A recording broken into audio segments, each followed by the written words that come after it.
अस्सलाम वालेकुम students, 9th class new chemistry chapter number 3 topic electropositive character of metals. इस topic को हम इस वीडियो लेक्चर में पढ़ेंगे। तो आइए अपने टॉपिक का आगाज करते हैं कि इलेक्ट्रोपॉजिटिव करैक्टर मेटल्स का क्या होता है।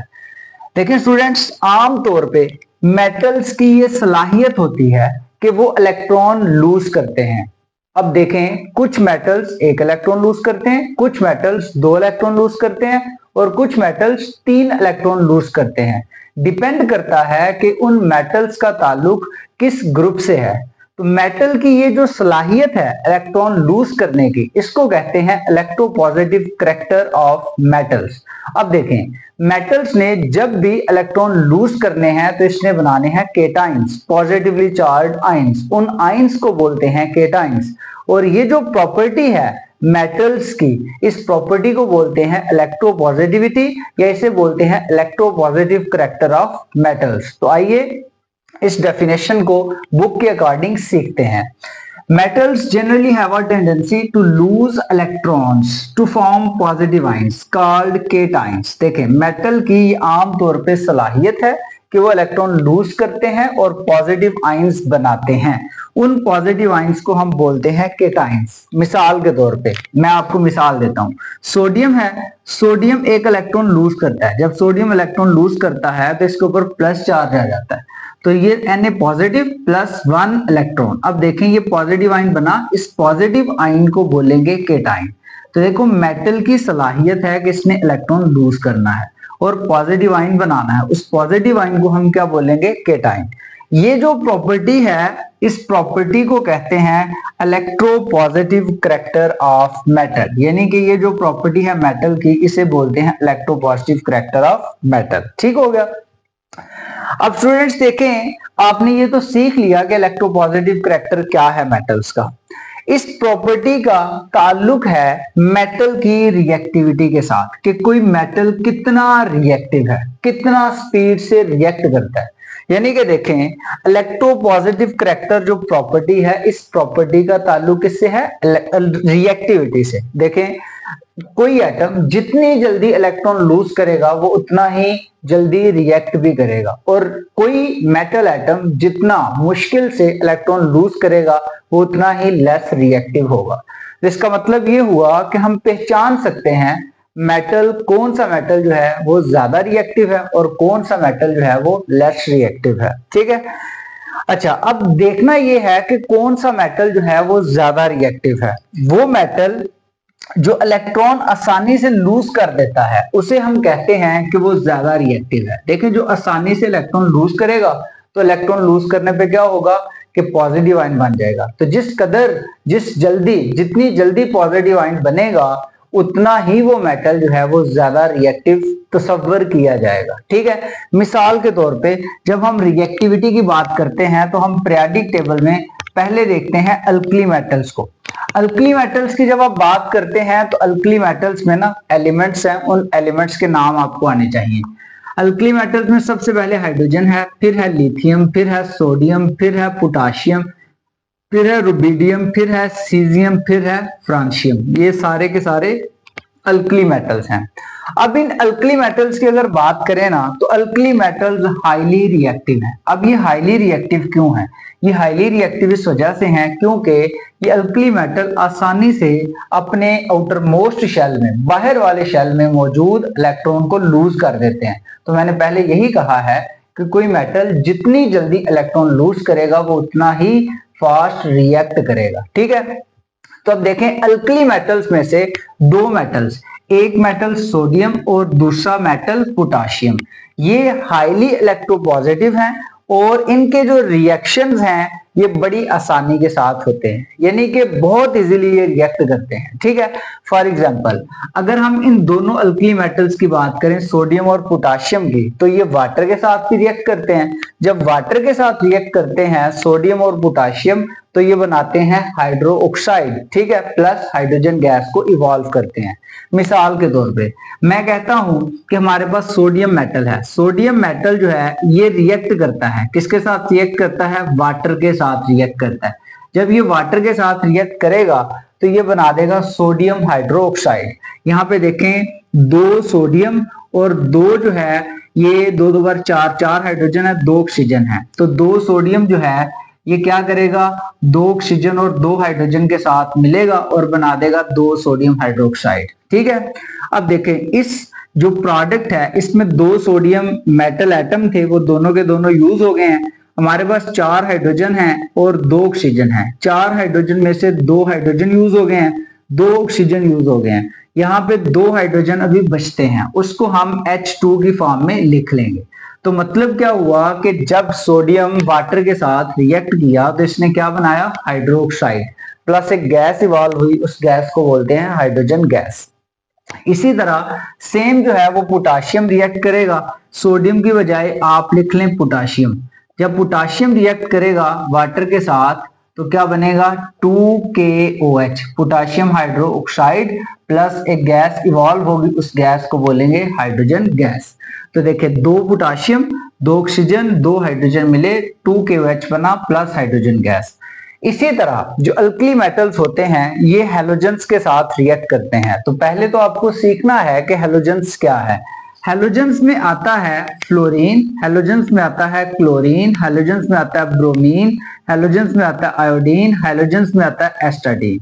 हम आम तौर पे जो हैलोजन यूज करते हैं रिएक्शन में वो या तो यूज करते हैं क्लोरीन या तो यूज करते हैं ब्रोमीन। इसकी वजह यह है कि फ्लोरीन जो है ये विगोरियस रिएक्शन देता है, बहुत फास्ट रिएक्शन देता है, इसको हम यूज नहीं करते। ठीक है, आयोडीन बहुत स्लो रिएक्शन देता है, इसे भी यूज नहीं करते।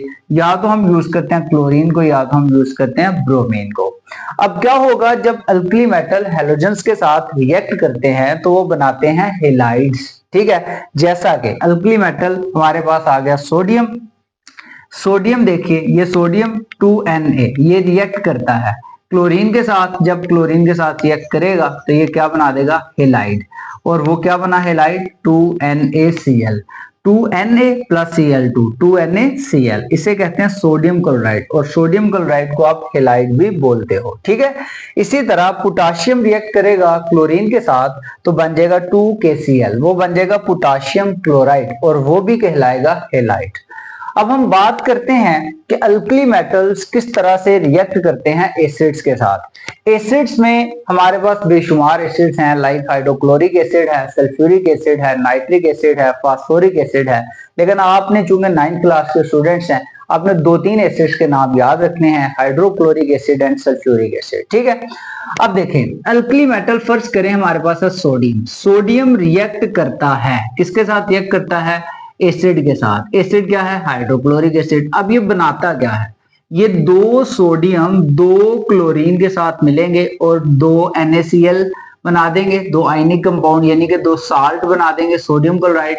प्लस यहाँ पे क्या बचा, H2 और हाइड्रोजन गैस साथ में क्या हो जाएगी, इवॉल्व हो जाएगी। तो इसका मतलब ये हुआ कि आपने याद रखना है कि जब अल्कली मेटल एसिड्स के साथ रिएक्ट करते हैं तो वो बनाते हैं साल्ट्स, और साल्ट के साथ एक गैस इवॉल्व होती है और उस गैस को हम बोलते हैं हाइड्रोजन गैस। सेकेंडली अब देखें स्टूडेंट्स, हम बात करेंगे अल्कलाइन अर्थ मेटल की। अल्कलाइन अर्थ मेटल का ताल्लुक पीरियोडिक टेबल के सेकंड ग्रुप से है, ग्रुप नंबर 2A से है, ग्रुप 2A से है। इसमें जो एलिमेंट्स आते हैं उसमें सबसे पहले आएगा बेरिलियम, फिर आएगा मैग्नीशियम, फिर आएगा कैल्शियम, फिर आएगा स्ट्रोंशियम, फिर आएगा बेरियम और लास्ट पे आएगा रेडियम। ये सारे के सारे ग्रुप नंबर 2A के एलिमेंट्स हैं, इनको अल्कलाइन अर्थ मेटल्स कहते हैं।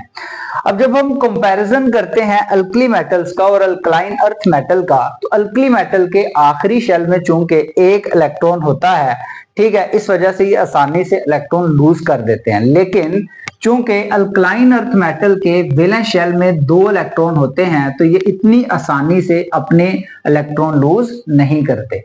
तो जब ये इतनी आसानी से इलेक्ट्रॉन लूज नहीं करते तो ये बहुत ज्यादा इलेक्ट्रोपॉजिटिव भी नहीं होते। इसी वजह से इनको कहा जाता है कि alkaline earth metal less electropositive हैं अल्कली मेटल से। ठीक है, उसी तरह चूंकि ये इलेक्ट्रोपॉजिटिव कम है, मैंने आपको क्या कहा कि जो मेटल जितना जल्दी और जितना आसानी से इलेक्ट्रॉन लूज करेगा वो उतना ही ज्यादा रिएक्टिव होगा। तो चूंकि अल्कलाइन अर्थ मेटल इतनी आसानी से इलेक्ट्रॉन लूज नहीं कर रहे, इसलिए ये बहुत ज्यादा रिएक्टिव भी नहीं होते और इनके रिएक्शन जो होते हैं वाटर के साथ या इनके रिएक्शन जो होते हैं हैलोजेंस के साथ वो विगोरियस नहीं होते, बल्कि लेस विगोरियस होते हैं, शिद्दत के साथ नहीं होते।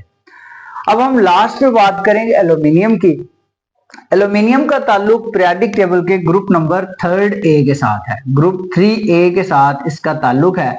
एल्यूमिनियम के वैलेंस शेल में 3 इलेक्ट्रॉन होते हैं और एल्यूमिनियम अपने 3 इलेक्ट्रॉन लूज करता है। जब एल्यूमिनियम 3 इलेक्ट्रॉन लूज करता है तो इसके ऊपर +3 चार्ज आ जाता है, ठीक है।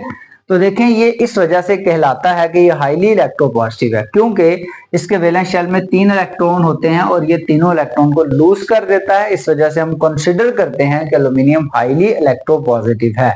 अब जब ये हाईली इलेक्ट्रोपॉजिटिव है तो ये मिनरल एसिड के साथ रिएक्ट करता है रेडिली, जल्दी से, और बना देता है साल्ट और साथ में बनाता है हाइड्रोजन गैस। अब देखिए मिनरल एसिड्स कौन से हैं, आपको ये सीखना है कि मिनरल एसिड कौन से हैं। मिनरल एसिड में मैं आपको 2-3 एसिड्स के नाम बता देता हूं, वैसे 3 एसिड्स को आप मिनरल एसिड्स कहते हो, हाइड्रोक्लोरिक एसिड, सल्फ्यूरिक एसिड और नाइट्रिक एसिड, ठीक है। मिनरल एसिड के बारे में आपको आइडिया होना चाहिए कौन कौन से मिनरल एसिड होते हैं, हाइड्रोक्लोरिक एसिड, सल्फ्यूरिक एसिड और नाइट्रिक एसिड, ये तीनों के तीनों मिनरल एसिड्स हैं। तो जो आपके पास एल्यूमिनियम है ये मिनरल एसिड के साथ जल्दी से रिएक्ट करता है और क्या बना देता है, साल्ट बनाता है, साथ में हाइड्रोजन बनाता है। तो रिएक्ट करवा के देखते हैं कि एल्यूमिनियम किस तरह से रिएक्ट करता है। फर्स्ट करें कि हमारे पास ये एल्यूमिनियम है प्लस हमारे पास मिनरल एसिड हाइड्रोक्लोरिक एसिड है, उसको रिएक्ट करवाते हैं। जब इसको रिएक्ट करवाएंगे तो ये इसको बैलेंस करने के लिए मैं यहाँ पे 3 लिख रहा हूँ, यहाँ पे 6 लिख रहा हूँ और आपके पास बन जाएगा 3AlCl3। 3 एल्यूमिनियम थे, तीनों यूज हो गए, 6 क्लोरीन थे, 6 के 6 यूज हो गए, ठीक है। यहाँ पे देखिए आपने क्या किया कि 6HCl, तो 3 3 9, तो यहाँ पे 3AlCl2 बन रहा है। बल्कि आप यूं करें कि हमारे पास ना यहाँ पे AlCl3 बनाते हैं, अच्छा हाँ Al यहाँ पे 3 लगा देते हैं बैलेंसिंग के लिए। जब बैलेंसिंग के लिए लगाएंगे, एक एल्यूमिनियम 3 क्लोरीन के साथ रिएक्ट करेगा, साथ में बना देगा AlCl3, साथ में क्या करेगा 3/2H2 बना देगा। 2 से कैंसिल हो जाता है, हाइड्रोजन 3 बच गए और हमारे पास 3 ही हाइड्रोजन थे। इसने ये जो बनाया AlCl3 को बोलते हैं साल्ट, एल्यूमिनियम ट्राइक्लोराइड, ये एक साल्ट है। साथ में इसने गैस इवॉल्व की, उस गैस को कहते हैं हाइड्रोजन गैस, ठीक है। तो स्टूडेंट्स इस वीडियो लेक्चर में हमने जो सीखा है वो इलेक्ट्रोपॉजिटिव करैक्टर सीखा है मेटल्स का। तो नेक्स्ट वीडियो लेक्चर में हम पढ़ेंगे electronegative character of non metals. जिन बच्चों ने अभी तक मेरे इस यूट्यूब चैनल को सब्सक्राइब नहीं किया वो लाजमी कर लें। ओके जी, अल्लाह हाफिज।